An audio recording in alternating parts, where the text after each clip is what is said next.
की जरूरत है कि हम लोग हवा बेस में जाते हैं, कंबल बांट के चले आते हैं।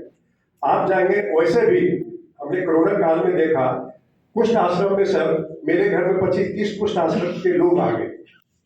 भाई क्या हो गया आपको समस्या कुष्ठ आश्रम वाले को? तो बोला कि सर कुष्ठ आश्रम में आते हैं लोग, एक बैनर लेते हैं और कुछ बांट देते हैं, फोटो खिंचा लेते हैं और लाख रुपया उठा लेता होगा। काइंडली हमारा फोटो मत खींचिएगा सर। तो ये चीजें संस्थाओं की भी हो गई है, उन पर भी केयर करने की जरूरत है सर। ये हमारा अनुरोध है कि इन बातों को भी प्रेम जी, जब हम कहीं जाते हैं कमल बांटने के जाते हैं सर, जाके जो उड़ा करके आता है वो कमल जाके बाजार में बेच देता है। तो इन बातों की जरूरत किनकी है? कुष्ठ आश्रम में जब हम गए, वो पूरी जितने भी चीज थे उनके कमरे में सूख रहा। हम लोग जब भी जाते हैं तो कुष्ठ आश्रम में मीडिया में टीआरपी लेने के लिए हम कुछ जो भी संगठन है वो जाते हैं और देखते हैं कि कुछ पहले कहा जाओ, हम लोग बोलते गरीब है ना, देख लीजिए, नहीं कुछ आश्रम में बांटेंगे ऐसा। तो उनका टीआरपी लेने की बात है, बांटने के बाद उनके घर में पूरियां सूख रही। तो ये सारी चीजें पर भी हम लोग को देखना है। जितनी गोल की बात कर रहे हैं सर, ये आपके लिए ठीक है, हम लोग भी ये चाहते हैं कि हो, लेकिन निगरानी भी हमारी हो, सरकार की नजरों में भी हो। और मैं यही कहूंगा, यूथ हॉस्टल और पत्रकार संगठन होने के नाते हमारी भी जिम्मेदारी जो फिक्स की जाएगी, हम लोग भी जो है जिस रूप में है हम लोग आपके साथ हैं और देने के लिए साथ हैं। धन्यवाद। विशेष परिस्थिति में हमको समाचार अनुरोध है कि दो शब्द से हम लोग को मार्गदर्शन करें। माननीय अध्यक्ष महोदय, मंच पर उपस्थित सभी विशिष्ट अतिथिगण, सभागार में उपस्थित विशिष्ट अतिथिगण, प्रतिभागीगण, मित्रों, मैं क्षमा चाहता हूँ विलंब से आने के लिए भी और आने के साथ। हम लोग कलकत्ता के फेयरलेस इन होटल में सस्टेनेबल गोल्स पर पूरे राष्ट्रीय सेमिनार हुआ था। उसमें भी हमारे कार्यक्रम के मुख्य थी टैंकर सर ही थे।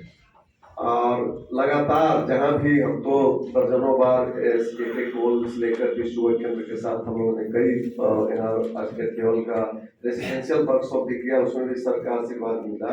और आप लोग लगातार सर पर टीवी डिबेट में भी देखते हैं, जितना सच करने का एक साहस रखते हैं और जितना कस के कहते हैं तो उसका बहुत असर होता है। और ऐसे महान हस्ती का आशीर्वाद हम लोग को मिल रहा है, हम लोग बहुत ही सौभाग्यशाली हैं।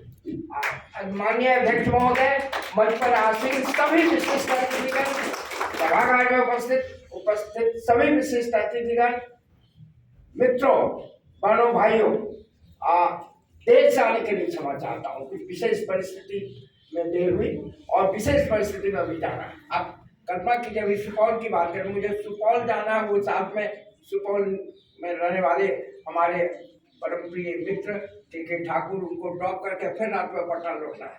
और रात में आजकल कुहासा के कारण ट्रैवल करना भी रोड से बहुत डिफिकल्ट है, तो क्षमा करेंगे उसके लिए। मैं आया और आउट ऑफ टर्न हमने आग्रह किया, लेकिन उसके लिए क्षमा करें। जहाँ तक संस्था का संबंध है, इसमें पहले से जुड़ा हुआ और एक अंतर्राष्ट्रीय संस्था है दिल्ली में, विश्व युवा केंद्र, उससे भी जुड़ा हुआ। लेकिन उसके पहले मैंने श्रद्धासुमन अर्पित किया है और अमिताभ बाबू के स्मृति में, और एक बार फिर उनको श्रद्धासुमन अर्पित करता हूँ। उस फाउंडेशन को के प्रति आभार व्यक्त करता हूँ, प्रेम यूथ फाउंडेशन के प्रति आभार व्यक्त, आप सब आयोजकों का आपने मुझे आमंत्रित किया और बधाई देता हूँ। आज इस ठंड में इतने लोगों का यहाँ उपस्थित होना यह प्रमाणित करता है कि हम आज भी जिंदा हैं, सजग हैं।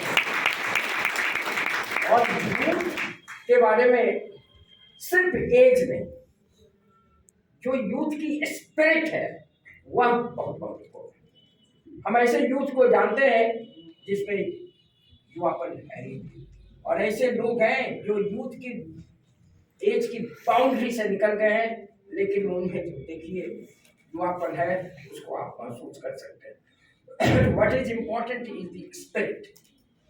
युवा के जो स्पिरिट है, और युवा की स्पिरिट का क्या मतलब है? युवा का स्पिरिट का मतलब है कि इसमें उत्साह है, उसमें पॉजिटिविटिज्म है, सकारात्मक है, उसमें बदलाव करने की सिर्फ इच्छा नहीं है, क्षमता भी है। ये यूथ की का परिचय है। यूथ फ्यूचर देखता है, क्योंकि उसको फ्यूचर उसके सामने होता है, लंबा समय उसके सामने होता है। वो विजन करता है कि आगे हमको क्या करना है, और उसके लिए वो सकारात्मक, लेकिन उसको दिशा देने की जरूरत है। अगर आप दिशा नहीं देंगे तो वो दिग्भ्रमित होगा। पट्टा कॉलेज का नाम लिया गया। पट्टा कॉलेज का मैं छात्र भी रहा, प्राचार्य भी रहा, लेकिन आए दिन जो अखबार में आप देखते हैं